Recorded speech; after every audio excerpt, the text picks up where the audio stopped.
Now, with regard to what Preston said before, he wanted to talk about the subs. And we brought on Aronson, we brought on Tyler Adams. Cool. Great. That's going to hopefully help us improve. But to your point, he took off Musa. And I don't feel like Adams and Acosta play well or as well when they have to share that space together because they kind of do the same things. That could be left for a different conversation. But ultimately, we're at 0-0 and he basically puts in a double pivot. So one of those two guys has to join us and join the attack and or help us transition in a meaningful way. Then he brings on Aronson, who now has to kind of catch up to the speed of the game. And he's trying to do the best he can, but you could tell it was hard for him to combine, I thought, in some ways. Yeah. And then when we're down a goal, he brings on DeAndre Yedlin. And I was a little bit perplexed by that as well. Now, Ricardo Pepi came on as well.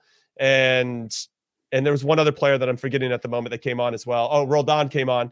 But the Yedlin one was a bit interesting because I didn't think Shaq Moore was hurting us in a way. But Yedlin did come on as a sub against Honduras and ultimately dropped in a dime for Pepi to score. So maybe there was some of that impetus. There was that kind of thought behind it. What did you think about the subs? And this goes for everybody listening and watching as well.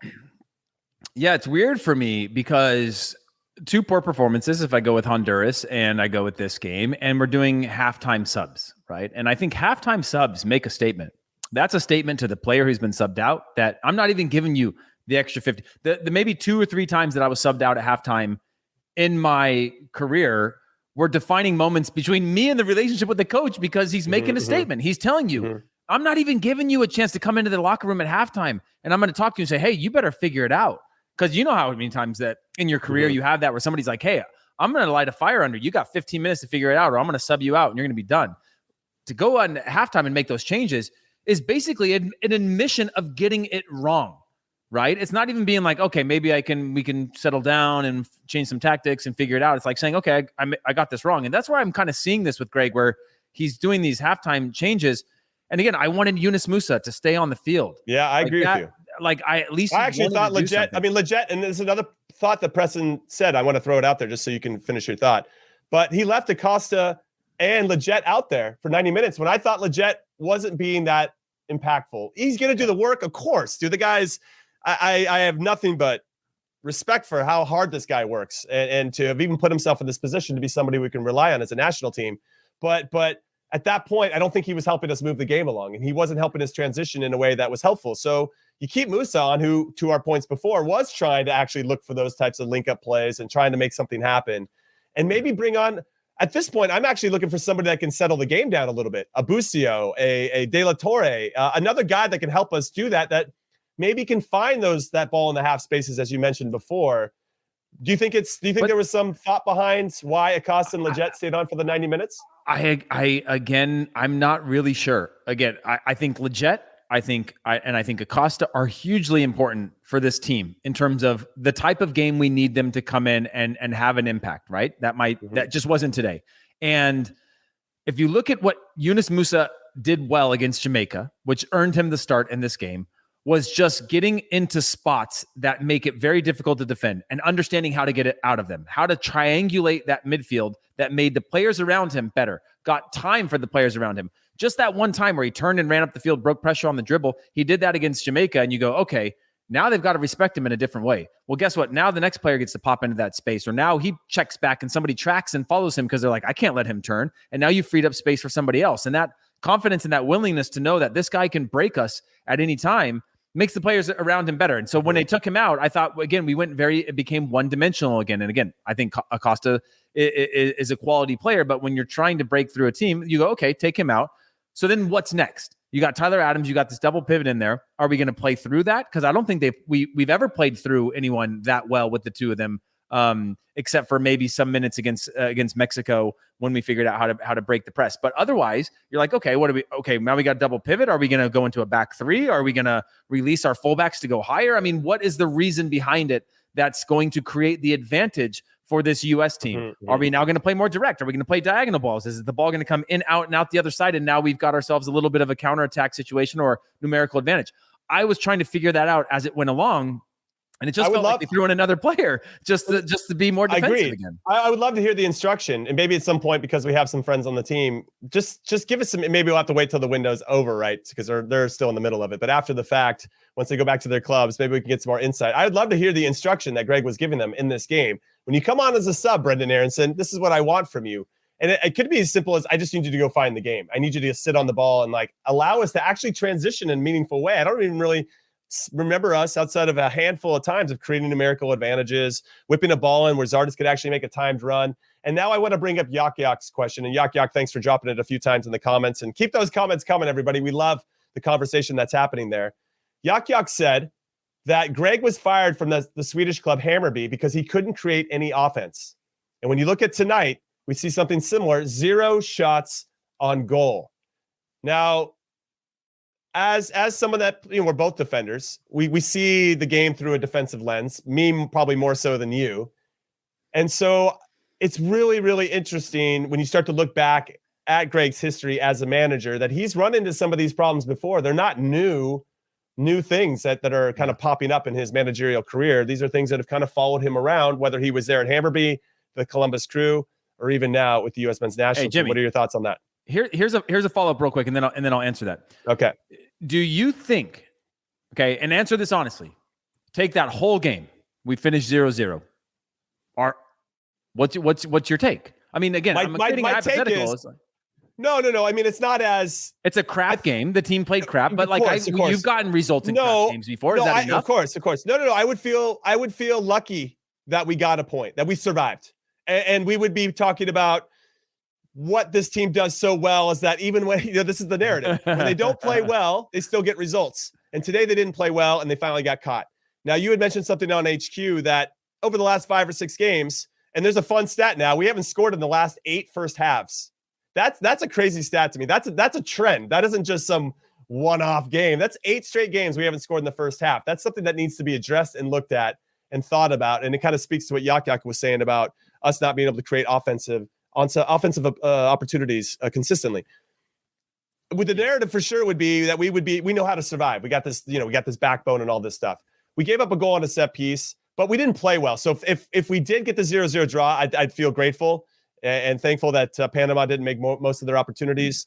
But I would still be leaning in hard on the fact that we didn't make them suffer. They were never uncomfortable. And that pisses me off. Like we never put them, it's crazy to me that because more often than not, even if you have the worst teams of all time, I'm talking FC Sheriff versus Real Madrid in the Champions League. No, I'll do respect that Sheriff. They're on top of their group right now. But let's just say Sheriff against Real Madrid. Even Sheriff is going to have maybe a 10-minute window where they're going to kind of have control of the game because Real Madrid's tired or things aren't working out or whatever. It's just what happens in the sport. Play 90 minutes. The other team, no matter how poor they are for the most part, are going to have a little bit of the game. We didn't have any of the game, dude. I don't remember us having any of the game. And that's what makes me the most pissed. And I think I'd still be talking about that, whether we got the 0-0 or lost 1-0. And I will say this against Jamaica. And by the way, Des, there was a comment up recently. I think it was about Ricardo Pepi that you just put up about needing to be our savior to get it right at the end of games. I don't remember what the exact comment was. So if you want to throw that up again, we'll address it. But Gregg Berhalter plays Gregg Berhalter ball, right? I do think, to his credit, when he was in Columbus, a very attractive style of play, knew how to build up in the game, had the quality players, a personnel-based system. You can't just decide you're going to play it, right? We've seen coaches in the past that just go, you know what, I'm going to play this way because this is the right way to play football. This is the right way to play soccer.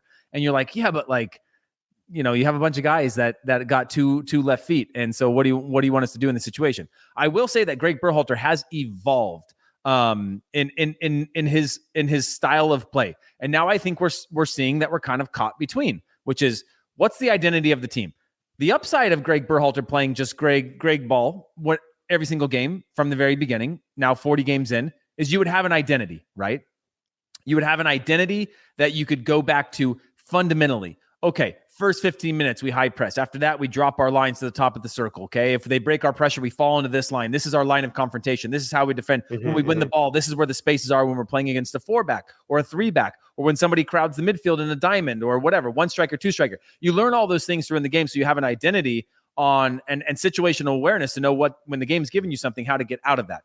The problem is I think we've shifted away. I think Gregg has evolved knowing that he's got this much energy and speed. I think that we're a good team and in a lot of other ways. And now we're trying to piece all of this together. And not only do we not have a best 11, we don't have a best 18. We don't have a best 21. And so we're just it's almost like we are our own worst enemy in terms of player development. Jimmy, most of the time in ours, like in our generation, you were, you kind of knew who were the 16, 17. Yeah, the rest were like right. scrapping for anything. You knew that you were going to use Brian Ching down in Costa Rica to fight for everything. Like there wasn't a whole lot of other options, right? Like that's the way it was. And now you've got all these different options, and you don't have just like a player that's better than the other player. You have a completely different type of player that can be a striker. You have a completely different type of player in Yunus Musa than you have in Sebastian Lletget. You have a completely different type of player in Kellen Acosta than you do others in your midfield. And so you have all of these wide ranging styles of play, and you're trying to kind of hodgepodge them all into a system. And I don't think we figured that out. But I do want to say I give credit to Gregg for trying that. But I think fans are starting to say, hey, you're getting it wrong more than you get it right. Let's figure it out. Yeah, or as Wes is saying there, you can see the comment on the screen. Gregg hasn't evolved. I think he has evolved. I think he has a little bit moved away from his system of play or style of buildup where we had to play through. You remember the early days? Oh, we're trying to play through everything. Remember we played Mexico and New York City? I was there in the stands, and it was Zach Steffen touching the ball more than anybody else on the field for us, and we lost 3-0 because we were trying to play out of it.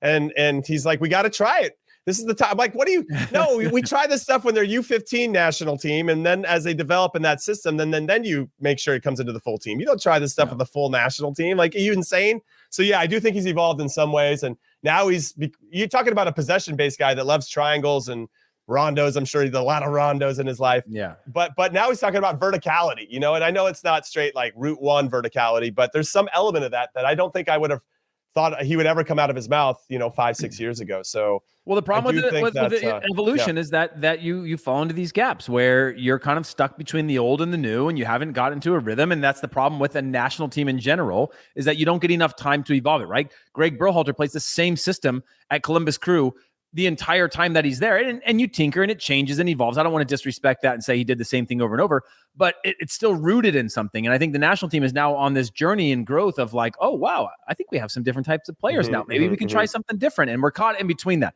That doesn't take Gregg Berhalter aside. You still put 11 players on the field against 11 players from Panama. And our players, I think, are of higher quality and better, and they got outplayed, they got outfought, they got outworked in the same way that we did against at times against El Salvador, against Honduras, and that comes down to fight, a mentality, and that needs to be very clear. And again, I said this many times, Jimmy, and I know I'm going off on these tangents, but if I'm Gregg Berhalter, the only video I am showing my team, especially when we're playing away, is what won us the tournaments this summer, and that was not.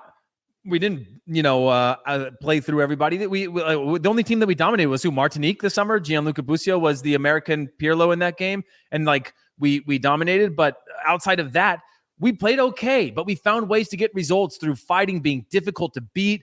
Scrapping for stuff. Like that mentality was there, and that's the only thing that I'm applying to these games. I'm not.